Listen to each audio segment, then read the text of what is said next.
नमस्कार। दादी की कहानी में आप सबका स्वागत है।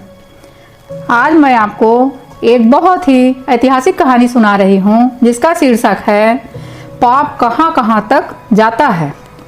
एक बार एक ऋषि ने सोचा कि लोग गंगा में पाप धोने जाते हैं, तो इसका मतलब ये हुआ कि सारे पाप गंगा में समा गए और गंगा भी पापी हो गई। और फिर उन्होंने अब यह जानने के लिए तपस्या की कि पाप कहाँ जाता है। तपस्या करने के फलस्वरूप देवता प्रकट हुए। ऋषि ने पूछा कि भगवान, जो पाप गंगा में धोया जाता है वह पाप कहाँ जाता है। भगवान ने कहा कि चलो गंगा जी से ही पूछ लेते हैं।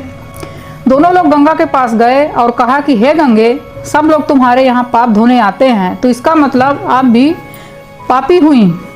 गंगा ने कहा, मैं क्यों पापी हुई, मैं तो सारे पापों को ले जाकर समुद्र को अर्पित कर देती हूँ।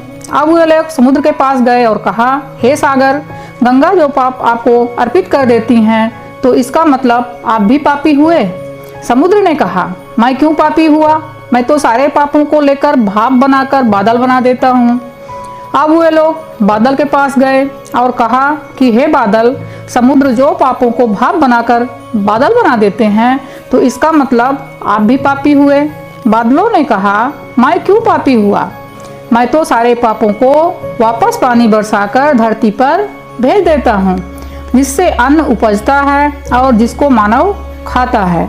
उस अन्न में जो अन्न जिस मानसिक स्थिति से उगाया जाता है और जिस वृत्ति से प्राप्त किया जाता है, जिस मानसिक अवस्था में खाया जाता है, उसी अनुसार मानव की मानसिकता हो जाती है।